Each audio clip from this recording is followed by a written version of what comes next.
बिस्मिल्लाहिर्रहमानिर्रहीम। अस्सलाम वालेकुम स्टूडेंट्स, मैं हूं हसन फरीद, आपका फिजिक्स टीचर। आज का हमारा टॉपिक है एरर और अनसर्टेनिटी से रिलेटेड। तो आइए स्टार्ट करते हैं आज का लेक्चर। ये वर्ड एरर का आप फिजिक्स में बहुत दफा सुनेंगे, तो इसको क्लियर करना बहुत इंपॉर्टेंट है। एरर जिसको उर्दू में गलती कहा जाता है, तो क्योंकि मेजरमेंट्स लेते हैं हमेशा गलती की गुंजाइश होती है, तो फिजिक्स में हमें यह डिस्कस करना बहुत जरूरी है कि एरर क्या होता है, कितनी टाइप्स का होता है और एरर आने की वजूहात या उनके कॉजेज क्या हैं। सबसे पहले देखते हैं कि एरर होता क्या।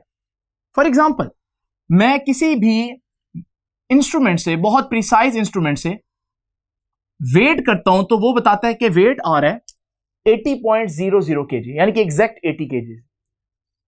और फिर मैं यही वेट किसी और इंस्ट्रूमेंट से करता हूं, तो वो मुझे बताता है कि वेट है आपका या मैस है आपका 81 kg। अब ये जो प्रिसाइज वैल्यू थी, इसको हम बोलेंगे मार्क्ड वैल्यू या स्टैंडर्ड वैल्यू, जबकि ये जो वैल्यू मैंने किसी और मेजरमेंट से ली है, इंस्ट्रूमेंट से ली है, इसे मैं कहूंगा कि ये मेजर्ड वैल्यू। और आप देख रहे हैं कि आपकी मार्क्ड वैल्यू और मेजर्ड वैल्यू सेम नहीं है, बल्कि आपकी मेजर्ड वैल्यू मार्क्ड वैल्यू से 1 kg डिफर कर रही है। तो ये जो 1 kg है, यही हमारा एरर होगा। तो यहां से हम एरर को डिफाइन करेंगे कि what is an error. It is defined as the difference between marked value, वो जो स्टैंडर्ड वैल्यू ज्यादा प्रिसाइज मेजरमेंट से जो ली है, marked value and the measured value. तो आपकी स्टैंडर्ड वैल्यू कितनी है और जो आपने मेजर किया है उसके दरमियान जो डिफरेंस होगा उसे हम कहेंगे एरर। अब किसी भी मेजरमेंट में एरर क्यों आ सकता है, what are the causes of error, ये बहुत इंपॉर्टेंट बात है कि एरर क्यों आ सकता है किसी भी मेजरमेंट में। सबसे पहली और बड़ी ही बेसिक रीजन क्या है कि error may be due to negligence और इनएक्सपीरियंस ऑफ ए पर्सन। हो सकता है जो शख्स एक्सपेरिमेंट करने वाला है उसकी नेग्लिजेंस की वजह से, लापरवाही की वजह से, या उसके इनएक्सपीरियंस होने की वजह से कि वो मेजरमेंट वो इंस्ट्रूमेंट को ज्यादा अच्छी तरह से डील नहीं कर सकता, तो उसकी लापरवाही की वजह से या उसकी ना तजुर्बाकारी की वजह से जो है वो एरर आ सकता है। इसके अलावा error may due to faulty operators. Error आने की एक वजह हो सकता है कि आपका वो शख्स जो लैब में काम कर रहा है वो बिल्कुल परफेक्ट काम कर रहा है, लेकिन अगर इंस्ट्रूमेंट में ही कुछ मसला है तो फिर हमारे पास जो फॉल्टी ऑपरेटर्स है, एरर उसकी वजह से आएगा। और अगर ये दोनों भी ठीक हो फिर भी एरर आ सकता है, और वो एरर आ सकता है due to inappropriate method. हो सकता है जो मेथड आप यूज कर रहे हैं वो मेथड ही ठीक ना हो, तो उस अगर मेथड में ही प्रॉब्लम है तो फिर वो शख्स जितना मर्जी एक्सपीरियंस्ड हो, वो ऑपरेटर्स जो है वो बिल्कुल फॉल्टी ना हो, बिल्कुल प्रिसाइज ऑपरेटर्स हो, फिर भी आपका आंसर गलत आ गया, क्योंकि जो टेक्निक आपने डिवाइस किया है उसी में प्रॉब्लम है। तो ये है हमारे पास एरर और एरर के कॉजेज। अगर आपने एक बात नोट की हो, तीनों कॉजेज में एक बात कॉमन है, और वो बात क्या कॉमन है कि अल्टीमेटली एरर की वजह डायरेक्टली और इनडायरेक्टली इंसान खुद ही है। या तो वो डायरेक्टली ही प्रॉब्लम करे, अगर ऑपरेटर्स में प्रॉब्लम है तो ऑपरेटर्स भी तो इंसानों ने ही बनाए, तो ये भी इंसानों के ही खाते में आएगी गलती। और अगर मेथड में प्रॉब्लम है तो मेथड भी जो है वो ह्यूमन बीइंग का जो है वो डिवाइस किया हुआ है। इसका मतलब यहां से हम एरर को एक और तरह से इमेजिन कर सकते हैं कि एरर वो गलती है जो इंसानों की वजह से आए। अब आप कहेंगे कि सर फिर ऐसी भी गलती होती है जिसमें इंसान का कसूर ना हो, तो यस, उसको हम कहते हैं अनसर्टेनिटी। और मैं आपको इसको एक एग्जांपल से क्लियर करता हूं। अनसर्टेनिटी को गलती नहीं कहते, इसको उर्दू में कहते हैं गैर यकीनियत। When you are in doubt जब आपको यकीन नहीं है किसी चीज के बारे में, you are not confirm, you are doubtful, इसे हम बोलते हैं कि अनसर्टेनिटी है। बजाहिर इनको एक ही तरह से देखा जाता है, हम कह देते हैं कि भाई एरर है या अनसर्टेनिटी है, लेकिन अनसर्टेनिटी कुछ और चीज है। फॉर एग्जाम्पल, अगर मैं आपसे पूछूं कि इस वक्त मुझे बताएं एग्जैक्ट क्या टाइम हुआ, आप कहते हैं कि सर 9:55, मैं कहता हूं और एग्जैक्ट बताएं, आप कहते हैं 9:55 और 30 सेकंड, 30 सेकंड्स, लेकिन जब तक आप मुझे बताते हैं, क्या 30 सेकंड्स रहेंगे? आपके बताते बताते भी तो 1-2 सेकंड्स गुजर चुके होंगे। आप क्या करेंगे इस एरर को कम करने के लिए? आप और तेजी से बोलेंगे। लेकिन आप खुद सोचें, आप जितना मर्जी तेज बोल लें, क्या मुझे आप एग्जैक्ट इस लम्हे क्या टाइम चल रहा है बता सकते हैं? आप कभी भी नहीं बता सकते। इवन आप मुझे अगर यह भी कह दें कि सर क्लॉक को खुद देख लें, तब तो आपको एग्जैक्ट टाइम पता चलेगा। अगर मैं क्लॉक को खुद देखूं तो लाइट क्लॉक से टकराकर जब तक मेरी आंख में आएगी, इसमें भी 1 नैनोसेकंड टाइम गुजर चुका होगा। और फिर मजीद जब वो मेरी आंख से जाएगी और ब्रेन उसको प्रोसेस करेगा, तो कुछ टाइम वहां पर भी डिले होगा। इसका मतलब what exactly is going right this time, तो हम इसको कभी भी फाइंड आउट नहीं कर सकते कि इस वक्त एग्जैक्टली प्रेजेंट में क्या हो रहा है या एग्जैक्ट क्या टाइम है, आप नहीं मुहैया कर सकते। क्या इसमें आपका फॉल्ट है? हरगिज नहीं। ये नेचर की इम्परफेक्शन है कि आपकी सारी सेंसेस जो है वो थोड़ी सी स्लो हैं, लाइट को एक जगह से दूसरी जगह जाने में टाइम लगता है, इसमें आपका प्रॉब्लम नहीं है। तो फिर अनसर्टेनिटी का कॉज आप नहीं होंगे, अनसर्टेनिटी की कॉजेज डिफरेंट हो सकते हैं। तो हम डिस्कस करते हैं कॉजेज ऑफ अनसर्टेनिटी।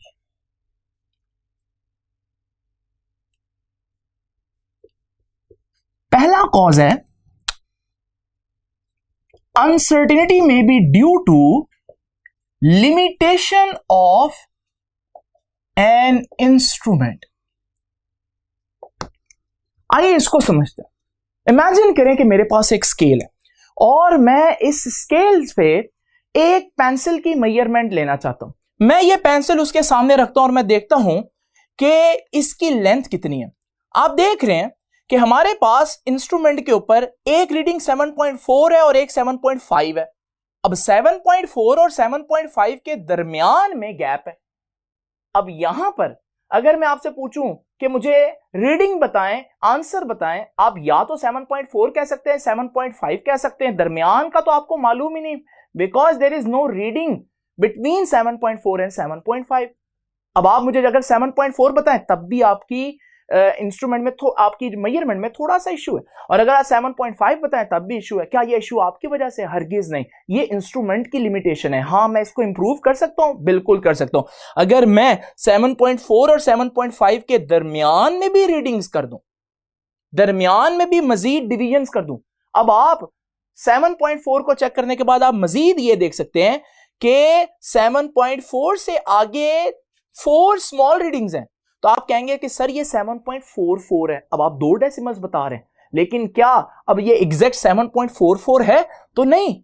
अब यहां पर भी 2 रीडिंग्स के दरमियान अगर मैं मजीद रीडिंग्स करूं तो इसको इंप्रूव किया जा सकता है। तो इसका मतलब आपके इंस्ट्रूमेंट की एक लिमिट होती है जिसे हम लीस्ट काउंट कहते हैं, उससे कम अगर रीडिंग हो तो वहां पर डिवीजन्स नहीं होती और आप नहीं बता सकते। इसमें आपका फॉल्ट नहीं है, ये अनसर्टेनिटी है। आप कोई भी इंस्ट्रूमेंट यूज करेंगे उसकी एक लिमिट होती है। Number 2,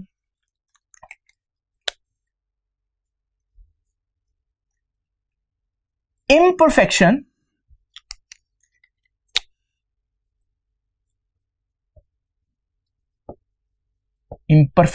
of human senses। आपकी जो ह्यूमन सेंसेस हैं वो भी इम्परफेक्ट हैं। इसकी एग्जांपल मैं ऑलरेडी आपको पहले ही दे चुका हूं। जैसे अगर मैं किसी भी चीज को मेजर कर रहा हूं, फॉर एग्जांपल अगर मैं टाइम देखना चाह रहा हूं तो आप एग्जैक्ट टाइम कभी भी नहीं बता सकते, क्योंकि लाइट को एक जगह से दूसरी जगह जाने में कुछ टाइम लगता है और हमारी सेंसेस भी स्लो हैं। हम इसको एक आसान एग्जांपल से देखते हैं। फॉर एग्जांपल मैं पेंडुलम का टाइम पीरियड फाइंड आउट करना चाहता हूं। टाइम पीरियड क्या होता है? पेंडुलम एक दफा मूव करे, जितना टाइम लगेगा इसे हम टाइम पीरियड बोलेंगे। तो अगर मैं इस पूरी एक वाइब्रेशन का टाइम फाइंड आउट करूं तो जैसे ही पेंडुलम चला मैं फौरन स्टॉप वॉच ऑन करूंगा, और एक वाइब्रेशन कंप्लीट करने के बाद जैसे ही वो उसी जगह पर वापस आएगा मैं स्टॉप वॉच बंद करूंगा। लेकिन क्या मैं एग्जैक्ट उसी वक्त स्टॉप वॉच बंद कर पाऊंगा जब वो उसी एक्सट्रीम पोजीशन पर पहुंचेगा? मैं थोड़ा सा अर्ली हो सकता हूं, मैं थोड़ा सा लेट हो सकता हूं, क्योंकि मेरी सेंसेस जो है वो एग्जैक्ट परफेक्ट नहीं है। तो यहां जो एरर आएगा वो भी हमारे पास वो एक अनसर्टिनिटी होगी कि आपने क्या एग्जैक्ट उस लम्हे जब पेंडुलम वापस आया है, क्या आपने स्टॉप वॉच जो है वो दबाई है या नहीं। तो इसका मतलब ये रिएक्शन टाइम जो है ये किसी भी ह्यूमन बीइंग का परफेक्ट नहीं हो सकता। हर एक चीज को रिएक्शन, कुछ ना कुछ रिएक्शन टाइम चाहिए होता है। इसी तरह हम कह सकते हैं एक और कॉज है अनसर्टिनिटी का, और वो है वेरिएशन इन नेचुरल प्रोसेस। आपके जितने नेचुरल प्रोसेस है उसमें कुछ ऐसी वेरिएशंस है जिनको आप कभी भी प्रिडिक्ट नहीं कर सकते। मिसाल के तौर पर आपको मालूम है ना कि एटम के अंदर इलेक्ट्रॉन्स जो है वो हायर शेल से लोअर एनर्जी शेल पर जंप करते हैं, लेकिन एक इलेक्ट्रॉन हमें मालूम है हाई से लो पर जंप करेगा, लेकिन हमें यह मालूम नहीं है कि एग्जैक्ट किस लम्हे वो जंप करेगा। तो क्योंकि यहां पर भी एक अनसर्टिनिटी है, यू आर नेवर श्योर कि इलेक्ट्रॉन जंप करेगा इस लम्हे या नहीं करेगा। इसमें आपका कसूर नहीं है, नेचर ने इसको आपसे वैसे ही हिडन रखा हुआ है, ये इंफॉर्मेशन आप तक कभी भी एग्जैक्ट नहीं पहुंच सकती। ये है हमारे पास अनसर्टिनिटी और ये है हमारे पास एरर्स। तो हमने देखा कि एरर और अनसर्टेनिटी में अगर बेसिक डिफरेंस देखें तो एरर एक ऐसी चीज है जिसमें ज्यादा रोल जो है वो ह्यूमन बीइंग्स का है, जबकि अनसर्टेनिटी एक ऐसी चीज है जो हमारी नेचर वाइज ह्यूमन बीइंग जिस तरह से इम्परफेक्ट बने हुए हैं और उस वजह से अगर कोई प्रॉब्लम आती है तो हम उसको कहते हैं कि ये अनसर्टेनिटी है। आज का हमारा टॉपिक ज्यादा रिलेटेड है एरर से। अनसर्टेनिटीज को हम डिटेल में देखेंगे बाद के लेक्चर्स में। तो जरा देखते हैं एरर कितने टाइप का हो सकता है।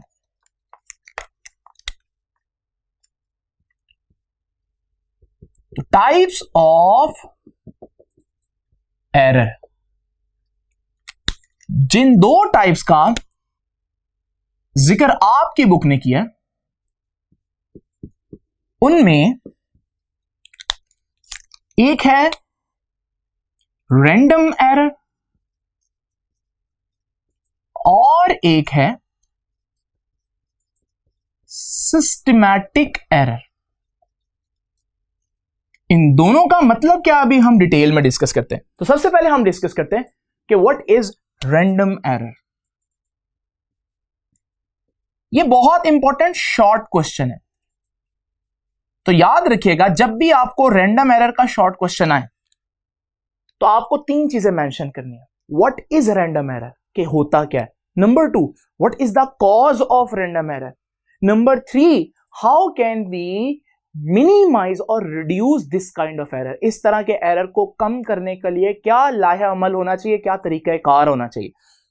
तो देखते हैं रैंडम एरर, एक एग्जांपल से समझते हैं। ये देखिए स्टूडेंट्स, यहां पर हमारे पास वर्नियर कैलिपर है और मेरे पास ये वर्नियर कैलिपर से इस बॉल का रेडियस फाइंड आउट कर रहा हूं।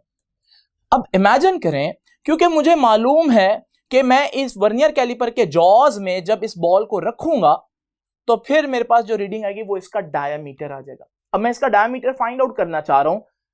मैंने इस बॉल को इस तरह से रखा, कोई और भी हमारे पास आंसर आ गया like 2.3 centimetre.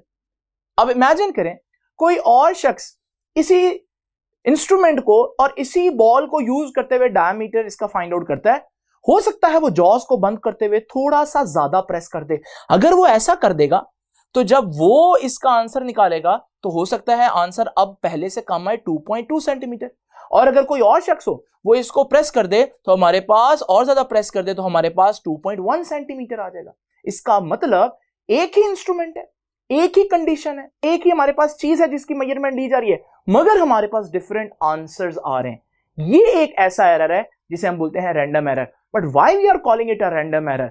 Because random means बेतरतीब, जिसका आप गेस ना कर सके। तो अब मुझे आइडिया नहीं है कि पहले जो आंसर आया वो उसमें फिर कम होता गया, फिर 2.2 आया, फिर 2.1 सेंटीमीटर आया, लेकिन अगर अब मैं किसी शख्स को यही इंस्ट्रूमेंट दूंगा तो उसका आंसर में कितना एरर आएगा, I can not guess.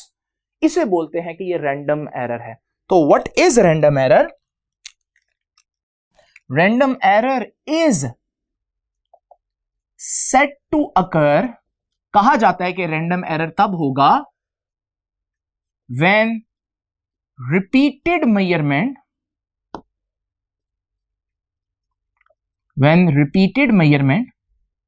of same quantity gives different result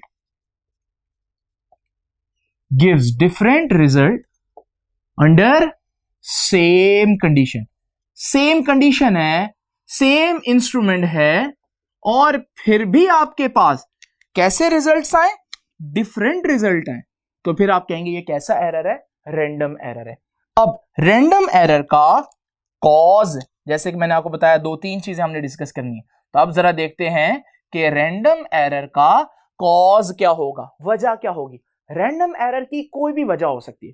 इसको आपकी बुक लिखेगी कि random error may be due to unknown causes.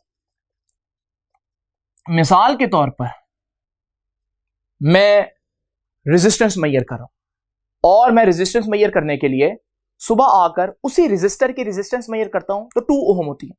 फिर मैं शाम को आता हूं, वही रेजिस्टर, वही इंस्ट्रूमेंट, वही लैब, लेकिन रेजिस्टेंस आती है 1.8 ओम्स। अब मैं हैरान होता हूं कि ये इतना डिफरेंस क्यों आ रहा है, हालांकि सेम चीजें सब। तो फिर मुझे जहन में आता है कि जब मैं शाम को आया तो मौसम जरा ठंडा था, टेम्परेचर कम हो गया, और टेम्परेचर ने हमारी रेजिस्टेंस को अफेक्ट किया होगा।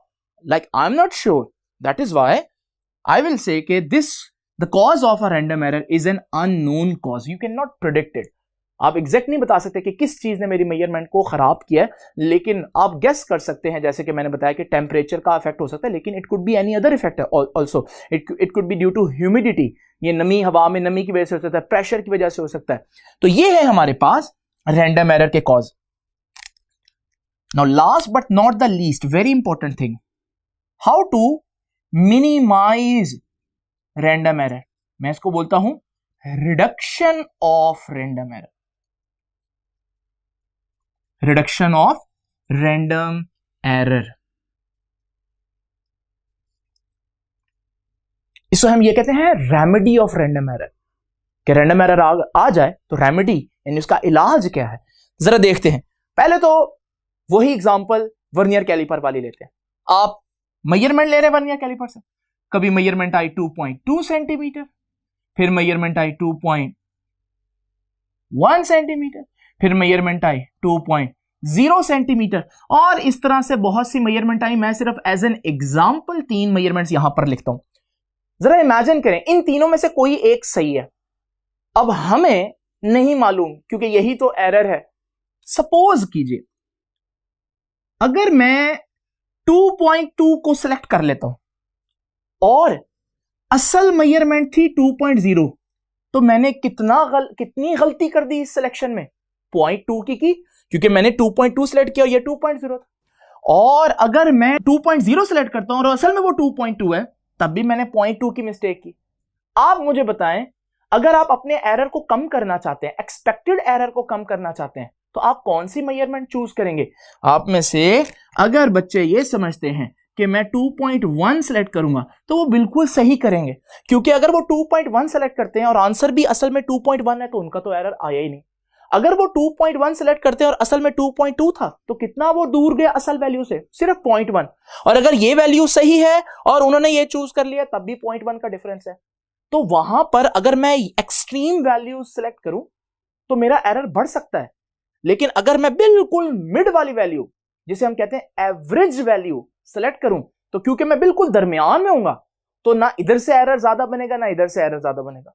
तो इसका मतलब, how can you reduce random error? तो random error can be reduce by taking an average. आपके पास जितनी भी मेजरमेंट्स हैं, आप उन सबका एवरेज ले लें। ऐसा करने से जो आपकी एवरेज वैल्यू होगी, वो क्योंकि एवरेज होगी, वो दरमियान में होगी, सैंडविच्ड होगी, तो फिर उसका एक्सट्रीम से ज्यादा एरर बन नहीं सकता। तो इसका मतलब जब भी आपके पास इस तरह की सिचुएशन हो, तो आप कोशिश करेंगे कि एवरेज वैल्यू यानी कि जो दरमियान में मिडिल वैल्यू, उसको सेलेक्ट करें। ये था थोड़ा सा तारुफ रैंडम एरर के बारे में। अब जरा डिस्कस करते हैं कि सिस्टमैटिक एरर क्या होता है।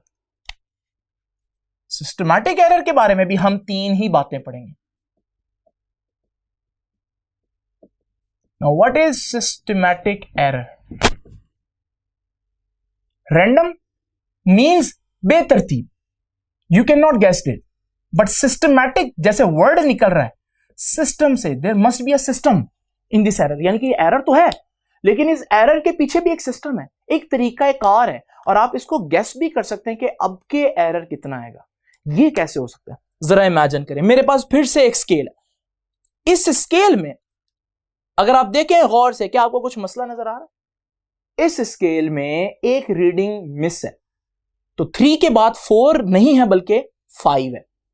अब अगर आप एक पेंसिल रखते हैं और स्केल उसकी लेंथ बताता है 8 सेंटीमीटर, तो क्या वो असल में 8 सेंटीमीटर की होगी? वो तो असल में 7 सेंटीमीटर की होगी, क्योंकि आपकी तो एक पूरी की पूरी रीडिंग मिस है। अगर स्केल बताता है 9 सेंटीमीटर तो आप फौरन समझ जाएंगे ये 8 सेंटीमीटर की, और अगर स्केल बताता है 10 सेंटीमीटर तो आप समझ जाएंगे कि वो 9 सेंटीमीटर की। इसका मतलब आप देख रहे हैं एरर रैंडम नहीं आ रहा, बल्कि हमें पहले ही पता है एरर कितना आना है, एक का एरर आना है। 1 सेंटीमीटर हर बंदा गलत होगा। अगर मुझे पता है कि मैं किसी शख्स को ये इंस्ट्रूमेंट देने लगा हूं, मैं इंस्ट्रूमेंट देने से पहले प्रिडिक्ट कर सकता हूं कि उसका एरर कितना आ सकता है, 1 centimetre. You can predict it, क्योंकि इसमें एक सिस्टम है, इसे हम बोलते हैं सिस्टमैटिक एरर। तो रैंडम एरर क्या था कि give different results in the same condition, लेकिन सिस्टमैटिक एरर में क्या है कि it produces consistent difference in all readings. तो ये है हमारे पास सिस्टमैटिक एरर की डेफिनेशन। तो systematic error refers to an effect, ये एक ऐसा असर है which influences means असर डालना, which influences जो असर डालेगी all the measurements equally। तो ये आपकी सारी मेजरमेंट्स को एक जैसा असर डालेगी। जैसे उस एग्जांपल में आपकी सारी मेजरमेंट एक सेंटीमीटर अपनी असल वैल्यू से हटी होंगी। अब जरा देखिए, हमारे पास दूसरी बात हमने डिस्कस करनी है, सिस्टमैटिक एरर का कॉज क्या है। जैसे कि मैंने अभी बताया सिस्टमैटिक एरर, अभी जो एग्जांपल देखी हमने स्केल की, उसमें क्या जो है ना वो रीजन थी, इनकरेक्ट मार्किंग थी, आपकी एक पूरी की पूरी मार्किंग मिस है। तो फिर यहां पर हम कहेंगे कि सिस्टमैटिक एरर की वजह है इनकरेक्ट मार्किंग्स। इसकी रीजन पुअर कैलिब्रेशन भी हो सकती है। जैसे अगर आप कोई सस्ता स्केल लेकर आए, जैसे लकड़ी का स्केल है, तो आप देखेंगे कि उसमें सारी वैल्यूज एक जैसा करीब नहीं होंगी, बल्कि कहीं कहीं ऐसी जगह भी आती है जहां वैल्यूज आप देखते हैं कि यार मार्किंग ज्यादा दूर है। और फिर हमारे पास तीसरी चीज क्या है, तीसरी चीज है it may occur due to zero error. Zero error क्या होता है? जब आपका इंस्ट्रूमेंट का, जैसे वर्नियर कैलिपर का जीरो एरर क्या होता है कि दोनों जीरोस, दोनों स्केल के जीरोस, मेन स्केल और वर्नियर स्केल के जीरोस कंसाइड ना करें। अगर आपका जीरो ही थोड़ा सा आगे तो फिर आपकी जितनी भी मेजरमेंट्स लेंगे वो सारी ही थोड़ी सी ज्यादा होंगी, और अगर जीरो कम पीछे है तो फिर हमारे पास सारी मेजरमेंट्स ही थोड़ा थोड़ा डिफर करेंगे। अब ये है causes. Last thing, reduction, how to minimize this kind of error. आप इस तरह के एरर को किस तरह से कम कर सकते हैं। अब सिंपल जो मैंने स्केल की एग्जांपल ली, आपको पता है सबका आंसर कितना ज्यादा आ रहा है, 1 सेंटीमीटर। तो मैं क्या करूंगा कि मैं जिसको भी स्केल दूंगा या जो भी उस स्केल से मेजरमेंट लेने लगा, मैं उसको पहले ही बता दूं कि भाई आपका जो भी आंसर है ना उसमें से 1 सेंटीमीटर निकाल देना, क्योंकि हमें पता है कि आपका आंसर 1 सेंटीमीटर ज्यादा आएगा। यहां से क्या होगा, यहां से हमने एक करेक्शन फैक्टर अप्लाई कर दिया। हमने एक करेक्शन फैक्टर अप्लाई कर दिया कि आपका इतना एरर है, हमें क्योंकि मालूम है एरर, हम उसी को माइनस करते जाएंगे। इन केस ऐड भी कर सकते हैं अगर हमारा आंसर एक्सपेक्टेड वैल्यू से कम आ रहा है। तो इसका मतलब रिडक्शन में सबसे इंपॉर्टेंट बात, of correction factor can be applied. A correction factor can be applied. आप एक करेक्शन फैक्टर भी अप्लाई कर सकते हैं इसको रिड्यूस करने के लिए। और अगर आपने करेक्शन फैक्टर की एग्जांपल देखनी हो तो मैं आपको एक रियल एग्जांपल देता हूं। पहले मैं आपको एक मिसाल देता हूं जिसमें दो क्लॉक्स हैं आपके पास, सपोज करें इमेजिन करें एक क्लॉक किसी वजह से फास्ट है और जब 1 घंटा गुजरता है तो एक क्लॉक पर तो 1 घंटा गुजरता है, लेकिन दूसरी क्लॉक पर 1 घंटा और 1 सेकंड गुजर जाता है। अब आप क्या करेंगे, इस पे करेक्शन फैक्टर अप्लाई करेंगे। आपको मालूम है कि एक दूसरी जो फास्ट क्लॉक है वो 1 सेकंड ज्यादा दे रही है, तो आप हर घंटे के बाद उसका 1 सेकंड कम कर दें। लेकिन अब आप कहेंगे सर ये तो सारा दिन इसी में लगे रहेंगे, तो फिर अगर आप इसको डेली नहीं कर सकते, आप इसको जो है ना वो ऑरली नहीं कर सकते, आप इसको डेली कर ले। आपको पता है 24 घंटे, हर घंटे में 1 सेकंड बढ़ा है, तो आप एक दिन के बाद 24 सेकंड पीछे कर दें। इसी तरह अगर आप ये भी नहीं कर सकते तो आप मंथली बेसिस पर कैलकुलेट करके उसको करेक्शन फैक्टर कर लें। आप कहेंगे सर ऐसा कहां होता है दुनिया में, तो ऐसा ही होता है दुनिया में। आप लोगों ने लीप ईयर का नाम सुना होगा। आपको मालूम है कि एक दिन, एक साल जो है वो 365 दिन का होता है, 365 डेज, लेकिन ये हकीकत नहीं है। एक साल 365 दिन और 6 घंटे का होता है। अब ये 6 घंटे बीच में, ये तो अच्छी बात नहीं है, तो उन्होंने क्या किया कि वो साल 365 का ही रखते हैं, 6 घंटे बीच में से निकाल देते हैं। वो कहते हैं सपोज करो 6 घंटे है ही नहीं, और फिर इसी तरह अगले साल भी 365 दिन और फिर 6 घंटे खा गए, फिर तीसरे साल 365 दिन, चौथे साल 365 दिन, हर दफा वो 6 घंटे खाते रहते हैं। अब उन्हें मालूम है कि उन्होंने 4 साल में 24 घंटे खा लिया, और 24 घंटे कितना बनता है, एक दिन। तो फिर तो ये चौथा साल जो है वो 366 डेज का बना देते हैं, जिसे हम कहते हैं लीप ईयर, और जिसमें फेब में 29 डेज होते हैं instead of 28।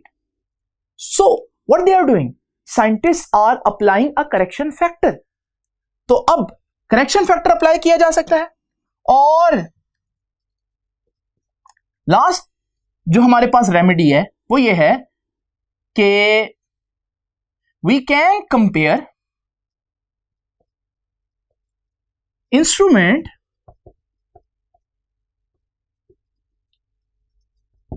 with one which is known to be more accurate। आप एक और काम कर सकते हैं कि जो आपका इंस्ट्रूमेंट है, आपको अगर उसमें लगता है सिस्टमैटिक एरर है, उसकी रीडिंग्स में प्रॉब्लम है, उसकी कैलिब्रेशन में प्रॉब्लम है, तो आप उसको कंपेयर करो किसी ऐसे इंस्ट्रूमेंट से जो आपको लगता है ज्यादा प्रिसाइज है, ज्यादा अच्छा है। तो फिर आप वहां से कंपैरिजन करके उसमें से जो भी आपकी मार्किंग है उसको, जो भी गलत मार्किंग है उसको करेक्ट कर लें। ये था हमारे पास आज के टॉपिक कि एरर्स क्या होते हैं, एरर्स कितनी टाइप्स के होते हैं, और डिफरेंट टाइप्स के एरर को हम किस तरह से मिनिमाइज करते हैं अपनी मेजरमेंट्स में। तो आज का लेक्चर यहां तक के लिए। नेक्स्ट लेक्चर होगा हमारा सिग्निफिकेंट फिगर्स के बारे में, और सिग्निफिकेंट फिगर्स की सिग्निफिकेंस क्या है ये हम डिस्कस करेंगे नेक्स्ट लेक्चर में। तब तक के लिए अल्लाह हाफिज।